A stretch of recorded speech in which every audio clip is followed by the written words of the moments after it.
What's up guys, Aloha Football Talk here.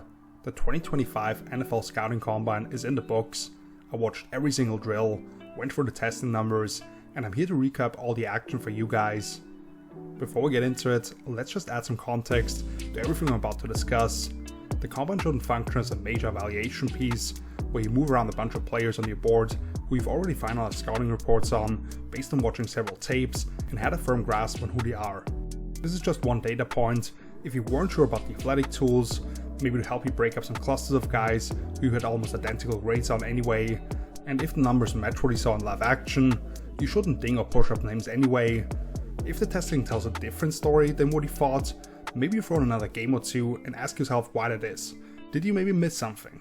You're probably never going to see an offensive or defensive lineman run 40 yards in a straight line again in the NFL, but I do believe there's some value in having a direct comparison going through position-specific drills, especially if prospects come from different levels of competition. As I do every year, I will highlight one player who helped and hurt themselves at every single position, along with throwing in a couple more names if I felt like they should be mentioned. Just do me a favor if you stick around for this one and appreciate the information, please hit the like button and subscribe to the channel if you haven't yet, but you're interested in the draft and general NFL content. Also, please note that I'm trying to get this out early, where the offensive line bench numbers haven't been released yet, but now let's kick things off with the quarterbacks, and more specifically Brady Cook from Missouri, who surprisingly ran a 4.59 in the 40-yard dash, along with easily leading three quarterbacks who participated in both the leaping events, a 37-inch vertical and a 10-yard broad jump.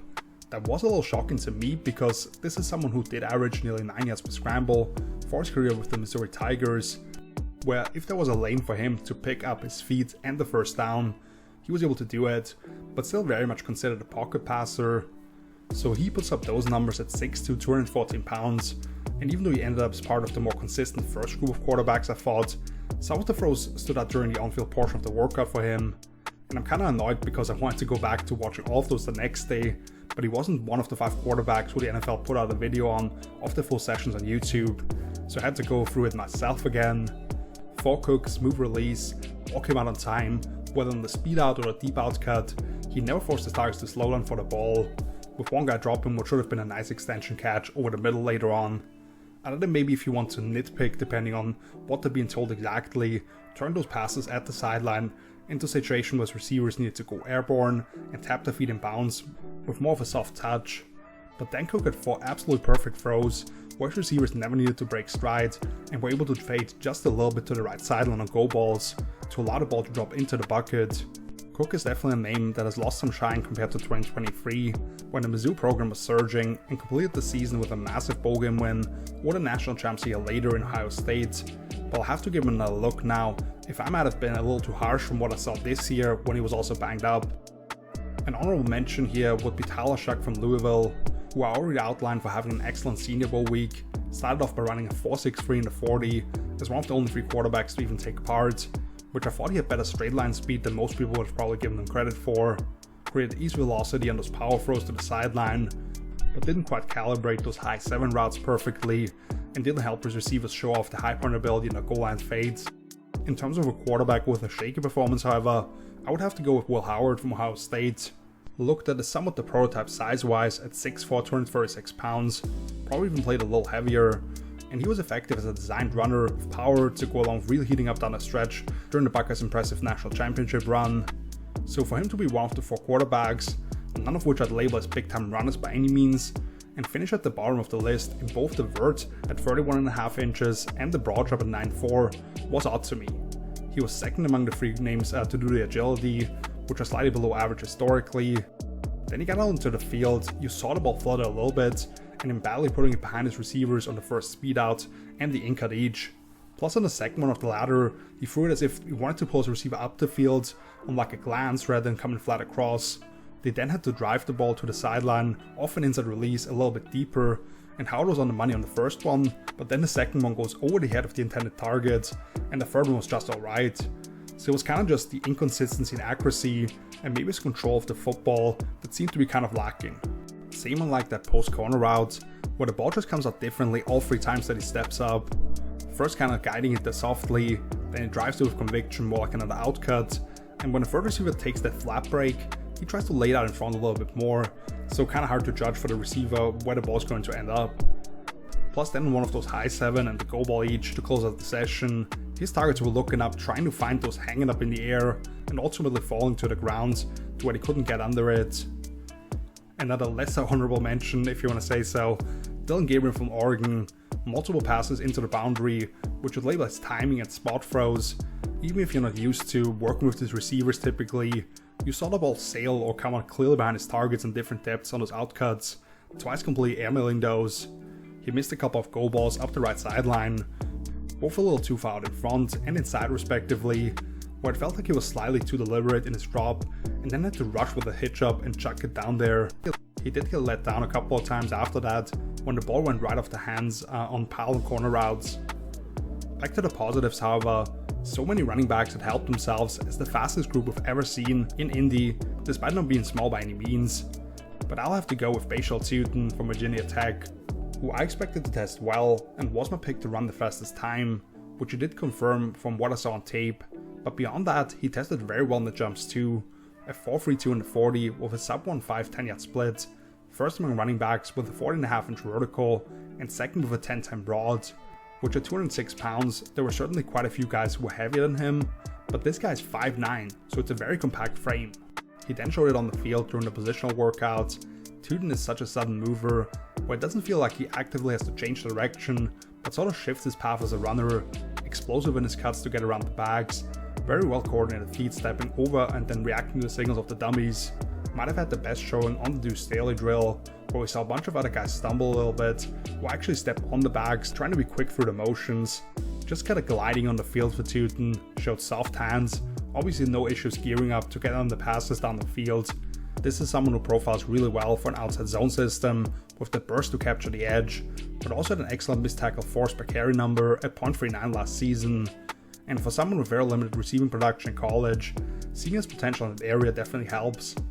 Two more guys I wanted to point out here. Taj Brooks from Texas Tech came in about 10 pounds lighter than what he probably weighed in during his Red Raider days, but a 4.52 at 214 pounds is solid.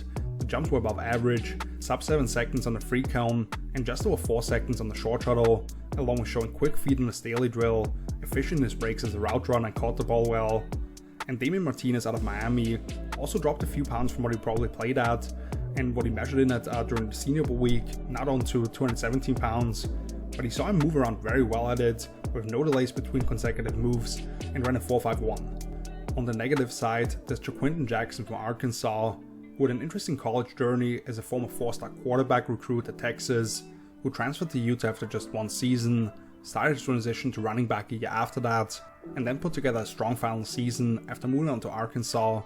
He didn't run the 40, but I looked at him as more of a 4.6 guy anyway, and that's what the jumps will indicate right about. The lowest mark among running backs with a 32-inch vertical, just 2 inches off the bottom in the broad, and just short of 10 feet. Only one other running back did the free cone drill, Brooks as already mentioned, but the former Razorback finished 0.3 of a second behind that guy and was near the bottom in the short shuttle. Jackson wasn't particularly well coordinated going through the different back drills, in terms of keeping his knees and ankles aligned, stepping over, keeping an even distance between his feet, leading with his inside foot in the Deuce Staley drill, which is the key to staying on track. Maybe even more so the ability to transfer force from the ground up, and the reactionary skills to take directions from the coaches or back holders, executing jump cuts explosively, and sticking his foot in the ground suddenly, just didn't look great. At least he did catch the ball well, and considering his limited time at the position, I think this is someone who can turn himself into a quality pass protector, so maybe he's ultimately more of a third down option at that RB3 slot on someone's roster. And also, Ollie Gordon from Oklahoma State, just 100th of a second better than the low mark in the 40 with a 4.62. Along with being near the bottom in both the jumps, you also saw that lack in explosiveness as a route runner, getting out of his stance, and then also cruising at times I thought, and his feet looked rather heavy than what you'd like to see from someone who runs very upright anyway, and it's just been a fall from grace for the guy who was named the nation's top running back in 2023 still. Going back to the rises at the wide receiver position with Jaden Higgins from Iowa State, one of my favorite receivers in the class, and that's been ever since I knew he was going back for his senior year. I personally already had him ahead of several other fan favorites and fantasy guys who had only gotten into the group recently because he wasn't looked as a plus athlete necessarily, but for him to come in at 6'4", 214 pounds and run a 4.47, better than a bunch of guys 30 plus pounds lighter, that really helps. Then you compare him to his peers, who may have fought the ball a little bit, catching him from quarterbacks they've never played with. This guy's hands were like pills for the ball to rest in, never once not having them aligned properly or needing to double catch it. There was no wasted movement or excess step, bending or rolling off either foot. Higgins was actually 4 pounds heavier than what his measurements at the Senior Bowl had him, but I thought there was some more juice than previously, accelerating off the line. The deep outcut to me in particular was what really stood out, where he had to slide inside, simulating a release that way initially, and then getting his body pointed at the sideline in one fluid motion without telegraphing his break. He showcased excellent hand-eye coordination when the balls put right on him on a call route later. Unfortunately, 2 deep routes on a go ball and high 7 or pile on corner route, he was slowed down a little bit by the ball placement, not allowing him to showcase his ability to catch at full extension. But at this point, I just don't know how you have him any lower than like wide receiver 7. 3 honorable mentions at the position: Alec Ayumaner from Stanford, very similar athletic profile, a couple inches shorter and 8 pounds less, but runs a 4.44 with basically identical jumps. I thought his ability to push up the field and snap off the call route for a bigger wider was also very impressive. Jalen Lane from Virginia Tech, top 3 in literally every single combine event for wide receivers, 4.34 in the 40, a 40-inch vertical, 11-foot broad jump, great times in the agility drills, and he saw it during the positional workouts, really gliding through speed cuts and showing strong hands. He's just on the shorter end, but I already came away very impressed with his separation skills during the Senior Bowl week. And Isaac Tesla from Arkansas, at 215 pounds, he ran a 4.43 to go with a 39.5-inch vertical at 10.9 broad jump and the fastest 20 at short shuttle of the entire wide receiver group at 4.05. He also made that Willie Mays-like catch on the pile and corner route where he was forced to crank his neck all the way around with the ball arriving at a steep angle over the inside shoulder. As for the other end of the spectrum, for any receiver like Texas Tech's Josh Kelly to run a 4.7 flat makes it pretty tough to see much of a future in the pros, but I don't really have anything else to add with him. Instead, I was pretty disappointed with Antoine Juice Wells from Ole Miss. 6'1", 1 pound over the 200 mark, ran a 4.58, below average in the jumps, with a 34-inch vertical and a 10-foot broad. Didn't do the agility drills, and ironically, the lack of juice was also apparent running routes on the field, whether it was exploding off the line or kicking into another gear when he was asked to go deep. On the gauntlet, he had a double catch and dropped the last pass before he'd have to turn up the field. Didn't get helped by the throw, but still has to adjust to the NFL rules when he only got 1 foot in bounds on the first speed out. He got too deep and there was no real threat vertically pushing up on the call route.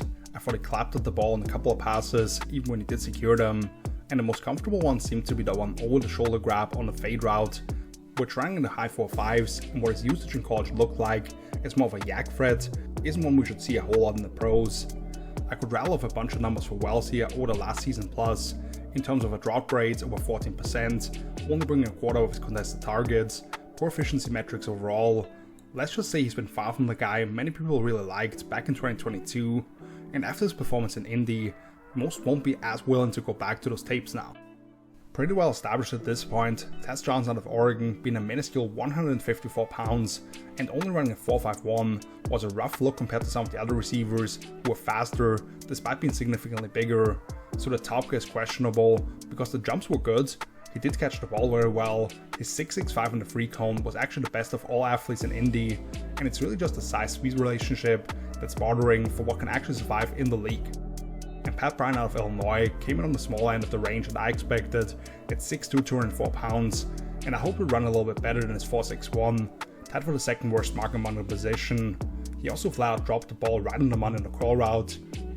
As for tight ends, Terrence Ferguson out of Oregon was already one of my favorites at the position, continued to up his numbers all 4 years with the Ducks, with well over 1,500 receiving yards and 16 touchdowns overall. He came in significantly heavier than what he was previously listed at 247 pounds, which was no surprise to people who paid attention to him during Senior Bowl week, and I actually already declared him as a winner coming out of Mobile as part of an article on All-Star Game standouts. You can find that over on my site at LojalFootballtalk.com. But as for his performance in Indy, despite coming in the prototype measurements, he posted the fastest 40 of the group at 4.63, the highest vertical jump at 39 inches, and the third longest broad at 10.2. He improved as a blocker throughout his time with the Ducks, and you saw it in the sled, being able to drive with a strong base and good hand placement. And then we saw what he's most comfortable with, and that is catching the football. excellent framing, and the ball just stuck to his hands, making the gauntlet look very easy. Also pretty swift getting in and out of his breaks, and allowed to pass on like a rail or wheel route to beautifully drop into the bucket.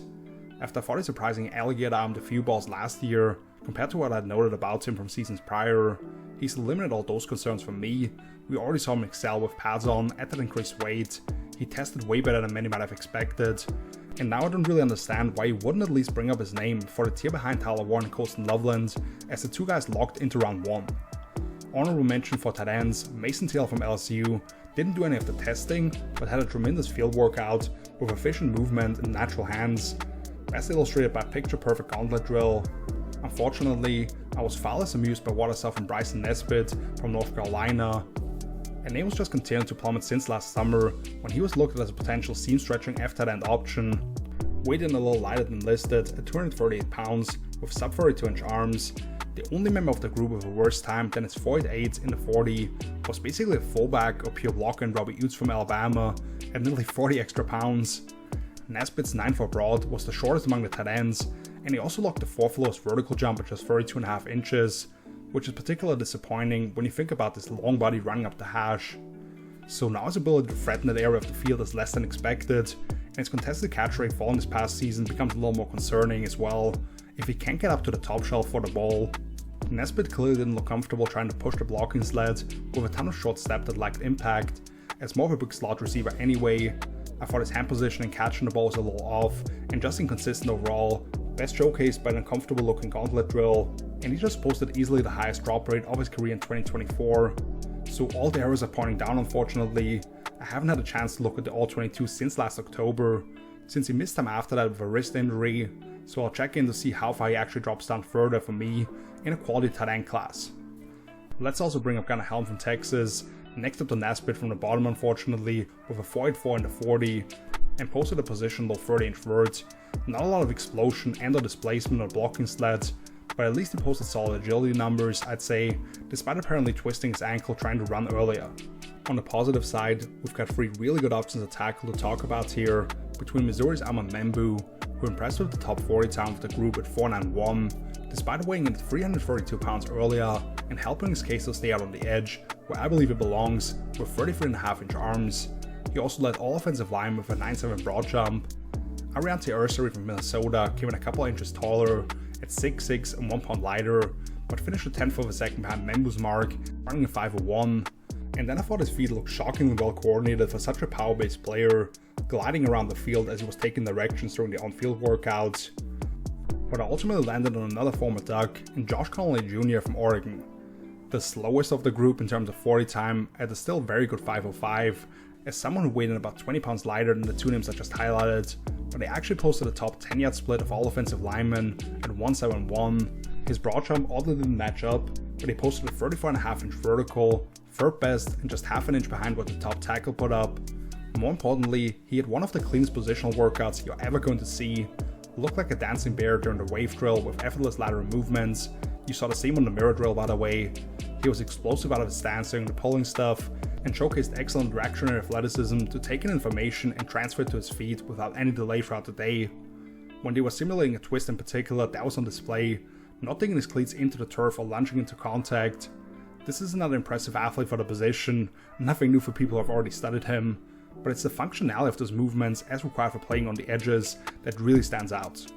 So seeing confirmed in the setup for just a 2-year starter who won't turn 22 years old until a couple of months into his rookie season, I think he just secured himself a spot in the top 20 after he ended up on the wrong end of a highlight reel for Marshall Edge Mike Green at the Senior Bowl, getting run over when he was asked to flip over to the right side at one point. Far less impressive was Brandon Crenshaw-Dickson from Florida. There's no sugarcoating this, he had an absolutely brutal day, to the tune of finishing dead last among tackles in every single testing measure, other than the short shuttle, where he was 0.05 of a second better than the bottom mark posted, at 5.33 in the 40 with a 1.87 split, just an 8-foot broad jump, at 24.5-inch vertical, that was actually 1.5 inches worse than any other lineman, and he was the only guy among the 16 who participated to go over 8 seconds on the free cone drill, and he did so by another 0.15 of a second. As bad as those numbers are, that can be somewhat excused if he moved around well paired with those 34-inch arms, but that's unfortunately not what we saw. He struggled with the change of direction stuff, clearly having some delays during the wave and mirror drills when taking the cues from the coaches, pacing himself and operating way too tall on the latter one of those, when there might have also been some fatigue setting in, not the firmest in his punch against the bags, and there was a certain segmentation in his movements overall, including when he slowed down prior to taking in directions at the back end of pulling or the screen drill where he was getting up in space. This is someone who had a really good year at Florida, following 4 seasons at San Diego State, and although he had a solid triangle week overall, I noted multiple times that he needed to be a little bit quicker to redirect and force with his post foot, both when dealing with up and unders and twist action thrown his way. So seeing him struggle when the bullets weren't actually flying wasn't a great sign for him improving in that area. On the interior line, I'd say the options are a little bit more limited if you go by where guys actually lined up during their college careers, since there are several potential transition candidates from tackle in this class. Georgia center Jared Wilson did steal the show, however, best at even Membo in number 2 among all the big boys for Sunday by 700th of a second with a 4.84 in the 40-yard dash. He was tied for the second longest broad jump among the interior guys, more specifically at 9.4, and with NFL.com counting and North Dakota State's Grace Abel as a tackle, that would also place Wilson's 32-inch vertical, tied for third for his group. He oddly didn't do the free cone drill, since his short shuttle of 4.56 was also borderline elite, but his agility was on display during the on-field session. Really smooth mover, taking in directions, transitioning between movements, and staying light on his feet. Just one little slip up once on the mirror drill. This really is something for the nerds, but I loved seeing no delay or wasted movement, getting out of his stance while snapping all day, quickly accelerating on pulls, and then almost a suddenness to turn his body slightly as he took that final signal from one of the coaches. Those are things that stood out to me. Even on the more tackle-specific pass protection drills, I thought he handled himself very well. In a class that doesn't really have anyone else projected to go in the first 2 days with a legit starting experience at the pivot, and Wilson himself is flirting with that range based on consensus boards as I'm putting together his notes. All it takes is one team in need for an answer there to maybe surprise some people with already calling this guy up in the second round with the cases put together. Already mentioned him, but Grace Abel from NDSU deserves a shout out for posting the third highest vertical jump in combine history on the O-line at 36.5 inches. Already very much made a case for a strong transition to the inside, with maybe the best senior bowl week of any player in Mobile, and had another excellent showing in the positional drills. On the negative side, it hurts me to do this, and I don't know how much this really ends up costing him, but I couldn't ignore the testing for Tyler Booker from Alabama, who by all means is projected to be the top interior lineman, and that's how I view him as well. And I thought he looked pretty good going through the positional workout, maybe not covering a ton of ground, but certainly not lacking coordination with his feet, being labored in his movements. But I'm curious to who advised him to do all the testing in Indy, or if he may have just had a bad day, because he was basically a 10th of a second slower with his 10-yard split than any other common performer throughout the week at 196 as part of a 5.38 in the full 40. Third lowest vertical jump among the O-line at 27 inches, the only name of the group to not hit 8 feet in the broad jump, failing to do so by a couple of inches, near the bottom for the short shuttle, and barely escaped the vaunted 8-second mark on the 3 cone, which only 2 other players at any position were slower than him. So again, I liked what I saw once it was actually about going through football specific stuff. This is someone who excels in the phone booth rather than on the track, and if I had to plug in a guard day 1, there's not really any question about who'd be my choice this year. But with how much Grace Abel has dominated this process, is there any way someone bets on the upside of this FCS standout over an all-SEC performer? On the edge defensively, right off the bat, honorable mention here is Shamar Stewart, who came in a little lighter than we all expected based on what Texas A&M had him listed at, but to run sub 4.6 at 267 pounds is still pretty wild, and then he absolutely jumped out of the gym with a 40-inch vertical and just an inch of an 11-foot broad, which was tops for the group, that earned him a perfect relative athletic score or RAS of 10.0, provided by Cantley Platt or at MathBomb on social media. He just didn't do any of the on-field stuff, like James Pierce Jr. from Tennessee, obviously like 20 pounds lighter than Stewart and quite a different style of player on the edge, but had the fastest 40 of the group at a 4.47 with a 1.56 10-yard split.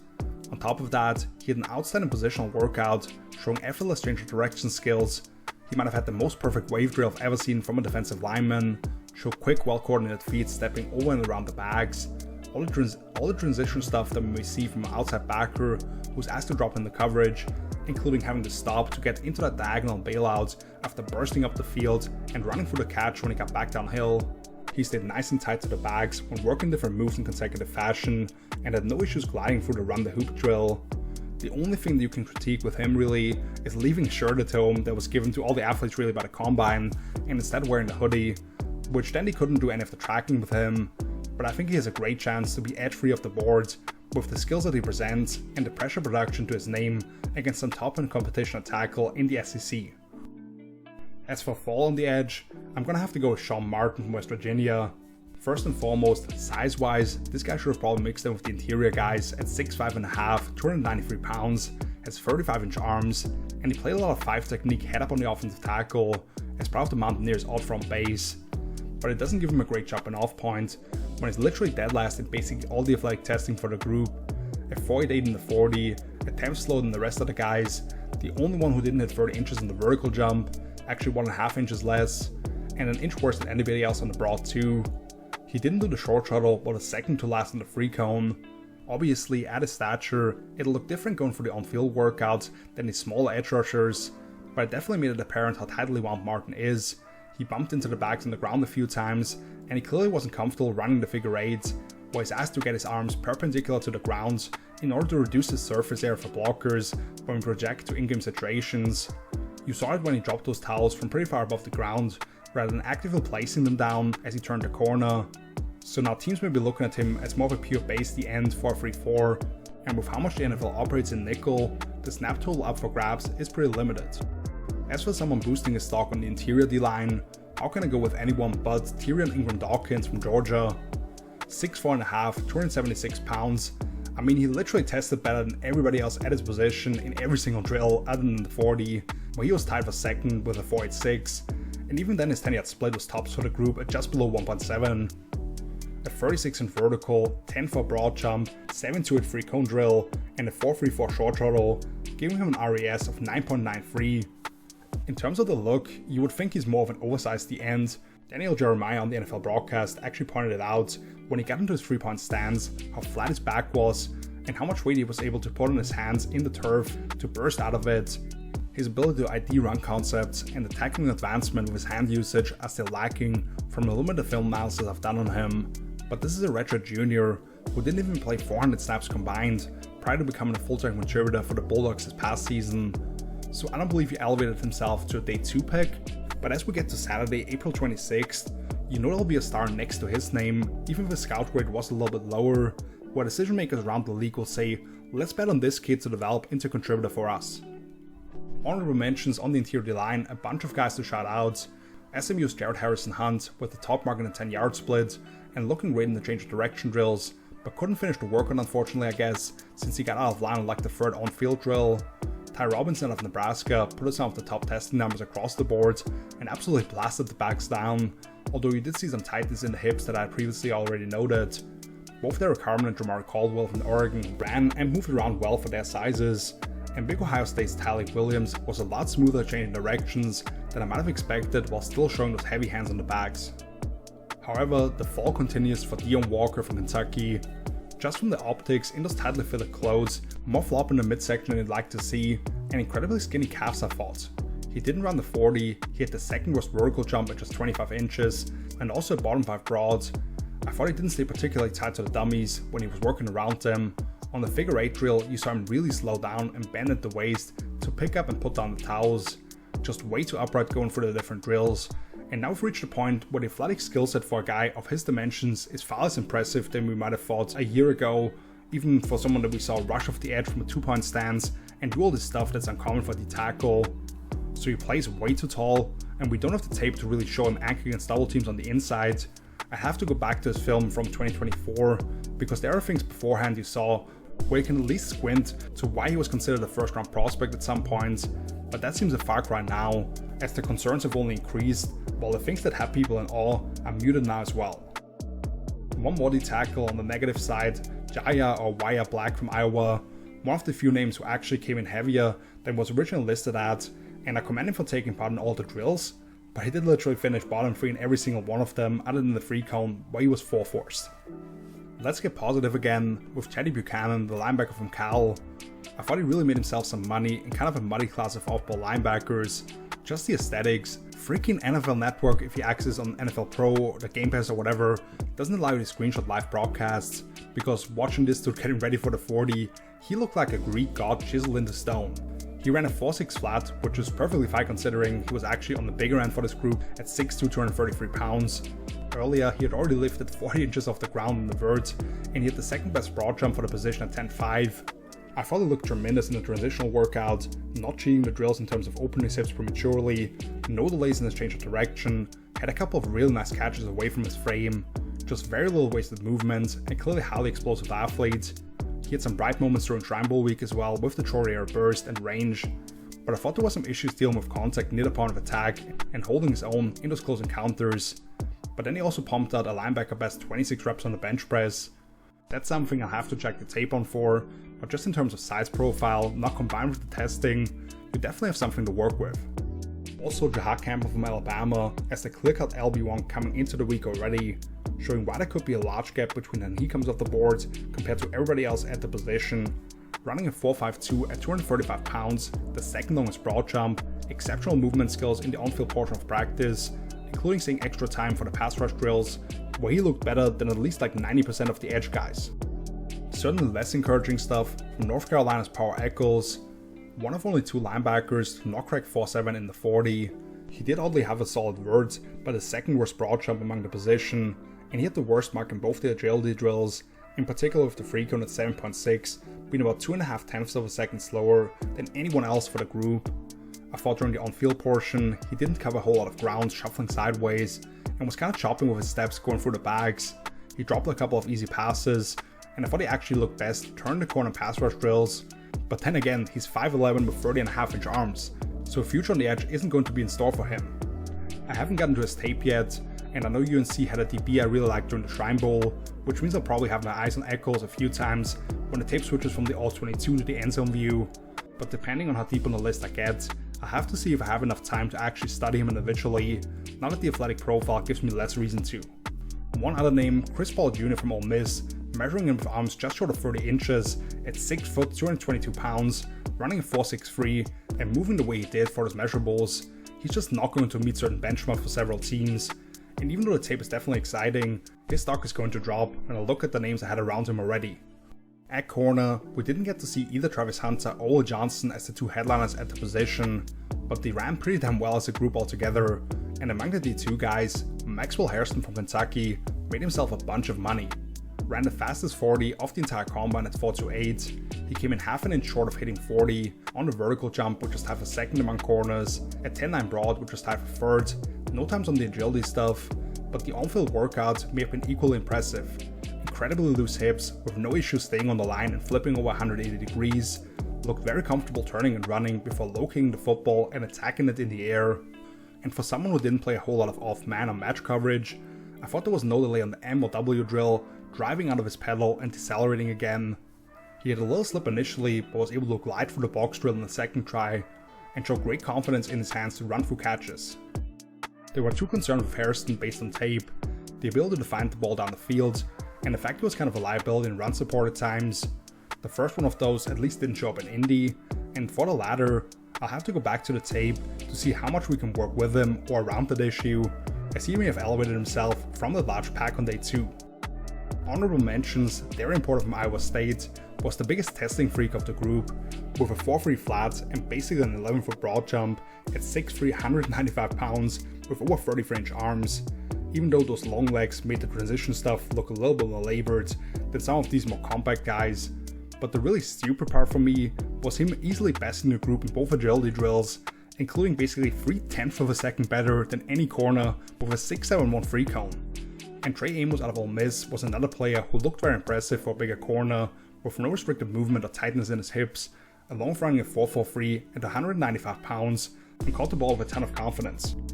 In terms of corners, there wasn't really anyone who massively hurt themselves, but if I had to choose one name, it'd unfortunately have to be Jabbar Muhammad out of Oregon. Didn't run, which Longsby was already a question mark with him, and then I understand that he's more of a tight pressman corner, but there was definitely some segmentation with him compared to some of his classmates, even though he only measured in at 5'9", 182 pounds, with T-Rex-like arms at 28.5 inches. That's a tough look trying to find a spot for someone who just a year ago at Washington looked like one of the best corners in the nation, and now his name I'm worried about getting lost in the shuffle, considering he kind of fell off after the first month of this past season with Oregon. Also, we only have 3 actual testing numbers, the 2 agility drills, going 100th of a second over 7 in the free cone and the vertical, but he was the only DB of the entire group to go below 30 inches. So that's a pretty rough look. I have to watch a couple more tapes down the stretch from last year to make a final judgment, but in terms of size speed profile, there are a bunch of other names that may catch the attention of decision makers around the league as we get to day 3 over him. At safety, South Carolina's Nick Emanwori of course leaped off the screen, quite literally, with a combine best 43-inch vertical, an 11.6 broad jump, and a 4.83 and 40 as a 6'3", 220-pound freak athlete, along with 20 reps on the bench press despite those long arms.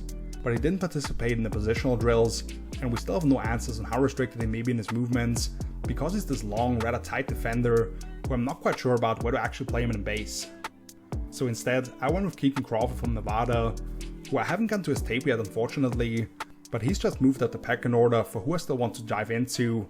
5'11", just over 200 pounds, spent 4 years at Texas before really breaking out with the Wolfpack this past season, with 7 PBUs and a couple of picks, including one taken back to the house.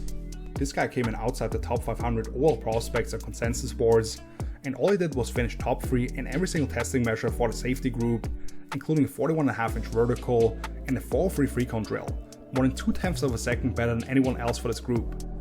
On the field, he was going full speed for all the drills, no delay changing directions, stuck his foot in the ground with conviction, and then was explosive out of his breaks, no excess steps, even on the 180-degree turn on one of the Terrell Austin drills, and he plucked the ball away from his frame with no issues. Only on the gauntlet he dropped a couple of passes. Again, he was on my radar as someone to watch down the road, but now I marked him as a player to get my eyes on before I actually release my positional rankings for sure. I do want to shout out Malachi Starks from Georgia. Safety 1 for me basically since I laid eyes on him as a freshman starter. For Kirby Smart, 4.5 fly was solid, agility drills less so maybe, but the field workout was superb. Such quiet feet, well coordinated movement, outstanding ball skills, just a natural at the position. Finally, a safety that didn't help himself is Malik Verdon from Iowa State, who I actually watched some when I did my eval of another Cyclone DB that I already referenced with the alien-like corner there in Porter. And Verdon definitely popped to me with his ability to get downhill and set the tone on contact, but for a guy with his measurements, you question how smooth he is in space if you do ask him to line up at deep safety. 6'4", 218 pounds, puts him pretty much right there with super freak Nick Emanwori from South Carolina who I just talked about, but basically only half of his ball production. Verdon didn't run or do the jumps, but he took part in both the agility drills, tied for the second worst number in the 20-yard shuttle, and typically look at the 7-second mark for the free cone drill as the standard for safeties, which he didn't crack that. But what really bothered me was his positional workout, where there clearly was some segmentation in his transitions to different movements. He slipped on both his strides at the box drill, and you could see it get to his head with him starting to pace himself, so he didn't lose his footing again. Did catch everything, but there was some clapping at the ball and double catches since we're nitpicking here. I hope he tests pretty well at his pro day, because a history of missing time due to injury each of the past 3 seasons and a combine workout that left things to be desired isn't a great look on the surface. In addition, Iowa's Sebastian Castro finished dead last or second to last in all the combine events for safeties, but I thought he had an excellent field workout, so we're kinda where we started with questions about his high-end athleticism, and now they'll be weighted a little heavier. But that wraps up the list. Here's another look at all the rises and falls discussed today. Again, none of this is the end-all be-all for these players, whose film they put out during the time in college ultimately determines if or who wants to add them to the building, but as I outlined in the intro, there are benefits to having the direct comparison between guys who might have faced different levels of competition, and to have numbers to contextualize some things we do see. And let's not forget, many of the coaches who are only getting to the tape now have to prioritize names they can still get to. Thank you so much for watching. Please, if you enjoyed this combine wrap-up video, show some love by hitting the thumbs up button and subscribe to the channel if you're new, especially if you're into the draft, because I'll have a My Guys episode coming out soon, my final mock draft, usually at the start of the draft week. I appeared as a guest on a podcast with the Draft Professor last week, a little more spontaneously, but we're currently talking about linking up once or twice more until late April. I'll end up tagging that in the community notes, I guess. Feel free to let me know if there's a better way to do it, as well as maybe some of your thoughts on the combine, or something you'd be interested in me covering. I already released a free agency video a couple of weeks ago, where I played matchmaker for all 32 teams with a player about to hit the open market, and I'll keep you up to date through my social media channels with all my content. including my top 10 draft rankings at every single position. Links to all of that and my website helloswithfootballtalk.com are down below in the description. Looking forward to hearing from you guys. So until then, see you later. Peace!